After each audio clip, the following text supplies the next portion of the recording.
I posted this shot a few weeks ago and someone asked me if I could make a breakdown of it. So in this video, I will show you all the tips I used to make this shot. So at first, I started gathering references. Recently, I've been loving the vibe we call dark academia. Everything that relates to Scottish type castles and, I don't know, just dark forest and stuff like that. To me, it was really inspiring at the time. So I gathered some reference around that. I love this German castle that's in the snow or this cool forest here. I gathered some references from the Hogwarts castle, also some foggy photos and snowy environments. And as a main reference, I really wanted to create something that looks like the Disney intro. You know, when the camera is moving back and you see this river and the big castle in the sky, I think it looks so cool. So this is my starting base, right? So I wanted to model the castle, but I knew it would take me so much time and probably demotivate me to finish this shot. So I went on Sketchfab and looked for scanned castles. Using scan is actually a great way to get to realism really fast, but it has some flaws. I think it's good to use it just for a concept, but you can also tweak it, and that's what I did. So I took multiple scans and cleaned the mesh really quickly and assembled the castle together, just like you see on this clip. And then that's basically it. You know, just make some big shapes and smaller shapes and just have a mess. I don't recommend to do it this way, but it worked for me. The castle doesn't make a lot of sense, but I think it looks cool and it works. So after the castle, I wanted this big river. You might think it's complicated and I made something really hard, but actually it was very easy. Okay, so I'll just explain quickly here. So I'm kind of sad that I don't get to show you a complex geometry node setup, because when I say it was easy, it's really easy. Most people might think that it's a terrible way of making terrains, and they're probably right. But it works for my shot, and I just want to, just show you how I did it. So I just started with a basic plane and subdivided quite a lot, maybe like 20 times, maybe even more, just to get that nice mesh. Just one more time. Okay.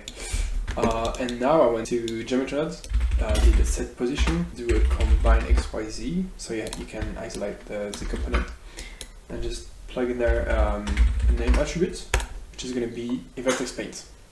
So let's just name it river path. Use this one. So now we can basically go into vertex paints and paint some stuff. So this looks really terrible. Do some mass operations, maybe range. We can go from maybe from 0 to minus 0.1, just something like that. Just keep everything black for now. You can also maybe play with the brush you're using. Stroke follow, maybe you can do a sharper brush so it's smoother. Yeah, I think it's a good way to, this one is pretty good. And now just start painting something that kind of looks like a river. So you can do, let's say the castle is here, just paint something like that, or you know, just, I think the river starts here, then it goes this way, and that's the castle, and it just does this movement. Then you can go in, paint some more flows, and then you can do like branches just this way. Here also, here too. So it's kind of like just a tree, and yeah. But that's just how I did it. It's really not more complex than that. I know it's not like the most complex stuff, but I just thought it would be interesting to share it with you. In general cases, you would want to make a good looking terrain. So you could go in Gaia, take the same mesh and do some erosion operations, or just go harder on the mesh. But in my scene it was dark and I knew we wouldn't see that much of it. So that's a tip I wanted to give you. If you know you're not going to show that much, you don't have to spend too much time on it. Keep with the bare minimum. If you really want to push the shot later, then you can. But if you finish soon enough, then it's gonna be awesome and you're gonna feel rewarded for that. At this point, I could start animating the camera. The reason I do this is just to know where I'm gonna put details, so I don't spend too much time working on details that won't be seen on the camera. So let me just explain it to you. This is also a very simple way of animating the camera. You can see just a spline constraint, and there is this empty going down. This empty represents where the camera is looking at. So when you create your camera, you just have to add this follow path constraint and them track for the empty location. It's really just it. But for the animation, one useful tricks I like to use is always keep my camera moving. It never starts at 0 and it never stops at 0. I wanted the camera to slow down. But you can see I took my keyframe, which is already not completely flat, but I also moved it a bit further than the timeline, just so it slows down, but it's still moving when the shot is finished. But it kind of adds this cinematic experience to it. And always to finish, I used this awesome camera Shakify add-on from Nathan Vegdal, and it's always a good way to add some shakiness to your camera. I think for the final shot, I did it a bit too much. I think the camera is shaking a lot. Just try to keep this effect pretty low, and it will work fine. But now that I have the camera, I know we're gonna have a close-up look on the castle. If you remember, we made the castle with scan assets, and it looks pretty bad. It looks like that. I didn't want to remake the assets by myself, so I just went for a dirty way to make it look good. It was to scatter some elements on top of it. And in this case, I just added some moss. But I did some pretty cool tricks, and let me just explain it. You could believe it looks alright, but I don't think it looks good, especially when the camera is very close to it. Like if I'm really up close to here, the mesh is pretty smooth, and you don't see a lot of crispy details. So what I did was just scattering some moss. The moss comes from Grasswald, which is a free grass assets, and it's amazing. To get the moss, you just go here, and I think it's this one. Yeah, and you have moss here. This one is glittering with moss. I think it's the one I used. This is my setup. It's not organized well. But anyways, I started doing my own scatter nodes. I just started doing it. It's missing a lot of stuff I'd like to implement, and I probably just want to change everything. But for now it works. So the scatter is really just a quick way to distribute points on faces and then instance on points, and it's basically it. You can see a few more nodes, but it's not much more. So this scattering setup is pretty easy. Actually, I just do it from scratch. So basically what you do is distribute points on faces. Now you have a bunch of points, and you can control the density using a mask. So I used a noise and have some dark spots, white spots, just so you have some texture, and just multiply everything just so you have more points. Then you instance on points, and you take the moss collection, set to Spirit Children, pick instance, and plug it here. You can plug the rotation here into the rotation, just so the assets are facing the right way. And you can also take the same noise and plug it into the scale and do a map range. And you just have the outer part be maybe smaller. You can also add some randomness into the rotation. So to do it this way, you just add a rotation, a random value. And it can be minus pi to pi. And just to control the intensity, you can add a scale node here. And this controls the intensity. Maybe 0.1, it's gonna look good. You join back the original geometry.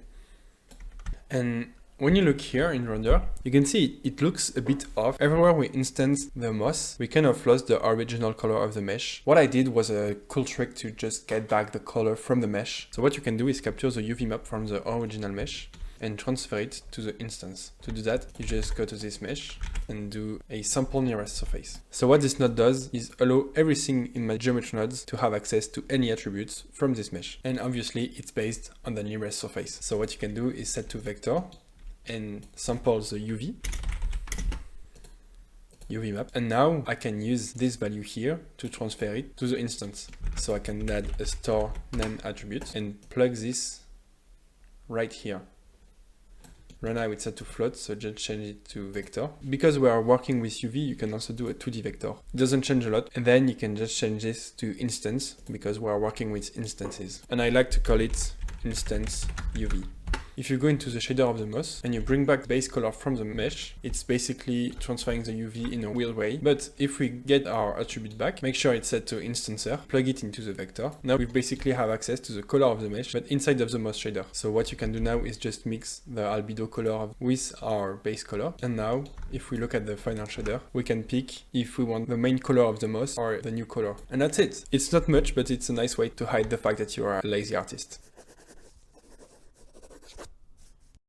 Obviously, scattering is extremely important. And before I started doing environments, I thought scattering was just putting random points on meshes. Once you get into scattering really that hard, it looks more like texturing. You really just want to bring some interesting textures into your scatter. So I have some handy tricks for that. So here it is. So I'm actually planning on doing a complex video on scattering, but what I was thinking about was just how to bring some textures. When you think scattering in Blender, the main idea you have is distribute points on faces. And you might be tempted to plug some textures in these density sockets. But the thing here, it depends on the amount of points of the original mesh. But you can see this plane just has 4 points. If I were to plug a texture in these sockets, it would just not work. This is why if you really want the most intricate scatter systems, even on low resolution mesh, you basically have to delete some geometry. And you're gonna delete with a random value because a point will either be deleted or not. But you can control the probability of deletion using a mask. In this case, I'm using a gradient texture and I'm inverting the values to say that the values that are closer to 0 have more probability to be deleted. And this way we have this awesome texture. We can do this using any textures. Now all I have to do is plug it here into the map range and I can control the intensity using, for example, a color ramp. So in theory, this density value will be the maximum density and this will be a mask that controls the density. If you're losing a lot of points and you want to do some operation after that, it's gonna be really slow. But if you bake, then it's gonna go really fast. Anyways, I'm working on a video about scattering, which goes really more in depth. But for this file, I really did the same thing that I did for the moss. So I used my scatter node and I scattered some trees. I gathered some trees assets from Botanic Addon. I also controlled the scale using a noise. And I scattered some bushes and rocks really close to the river. And then I manually placed some bigger rocks, just so it doesn't look too procedural. Then to keep my viewport optimized, I created a collection with low resolution meshes that has the same shape as the main trees. And I used the switch node using each viewport. And it allows me to have the proxy into the viewport. And when I hit render, it's gonna use the high resolution trees. For the lighting, it's pretty easy. It's really just an SGRI that I found on SGR Heaven. It looked pretty good right away. I always love to put some volumes, some fog. It really blends everything together. Keep it subtle. Then I added this lower haze below the castle, just to have some mysterious stuff going on. I just added a spotlight on top of the castle, just to have it stand out. It looks like some sun is going past the clouds, and it looks pretty dramatic to me. So if it works, it works. And now the shot is basically done. The environment is finished. It looks good to me, but when I make animated shots, I always love to have some life put into it. I think it adds something. I added some birds by using the generator from Jesse Mietinen. Easy way to add birds, so I used that. But I also wanted to have some falling leaves flowing from the trees to the river, and I did this with my own setup, so this is how I made it. The setup is based on a simulation. It's not complex, but it has some interesting stuff that I can try to explain. So what I did is have a mesh that is the water, and I have the mesh that represents the trees. So instead of directly instancing on the trees, I just took a mesh, which is just a plane like that. We say that the trees are here, and some leaves are gonna fall from this plane. If you just get into the geometry nodes, the first thing you can do is distribute some points on faces. Not too much, just like let's say 5 or 3. And for each frame, it's gonna take a different seed. So when you play, it looks like that. That's maybe a lot. So let's say 1, maybe 0.5. And we're gonna state an initial velocity. So to do that, we're storing a named attribute. Let's just name it velocity. And the velocity will be a vector. So let's say we want them to go this way. Then we have to put a negative value in the y, maybe minus 0.5, and negative value in the z, just for gravity, so maybe negative 0.6. So now we can start simulating. So simulation. And we're gonna set the position based on the velocity attribute. So it's going really fast. So we're going to add a scale node just to lower down the intensity of the velocity. So this is working. We just want every frame new points to appear in the simulation. So we're just adding a geometry here, and it's gonna be the points with, of course, the velocity attribute. So now that's maybe a lot of leaves, so we can decrease the density. Perfect. So now they're going in a straight line, and it would be cool to implement some random movements. A way you can do that is to change the velocity depending on the time. So you can add a new vector, which is going to be a random value, and it can go from -1 to 1. Maybe we don't want to affect the z-axis too much. So we can do 0.5, for example, here. And we want to change the seeds every frame. So now you can see it's jittering a lot, but what we want is to have each leaf keep its own velocity but change slowly during time. So what we can do is mix the vector with itself during time. So we're gonna take this result and plug it into the end of the simulation and use the results of the previous frame here. And now this factor controls the speed rate of the velocity changing. So if I increase it a lot, but not at 1 perfectly, it's gonna change slowly. And if I do 0, it's gonna jiggle really fast. And now you can control the intensity of the movements using a scale operation.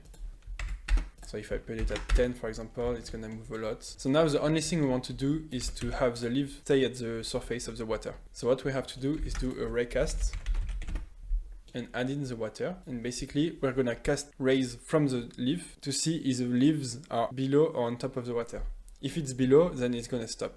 For the direction, we're gonna put 1 in the z-axis and say if it's not hit, then it's moving. We can also precise the location by saying hit position is a new position. And of course, only if it's hit. So now the leaves stops at the water.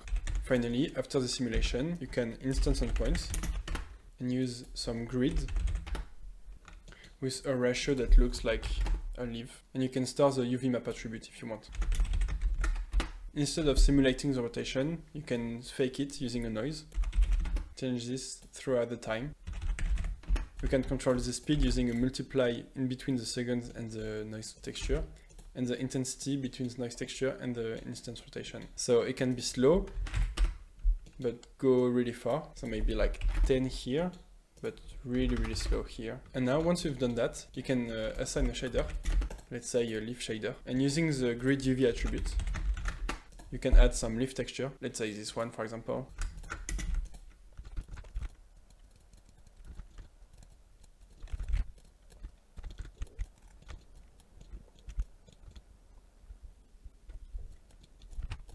And there you go. That's how I did it. You can see it's not really complex, but it works. And that's it. The shot is done. I just hit render. Yeah, just some color grading on top of it. The grading is really just a nod in DaVinci Resolve. I'm not really good at grading actually. I hope you learned something with this video, and I'll see you guys in the next one. Bye.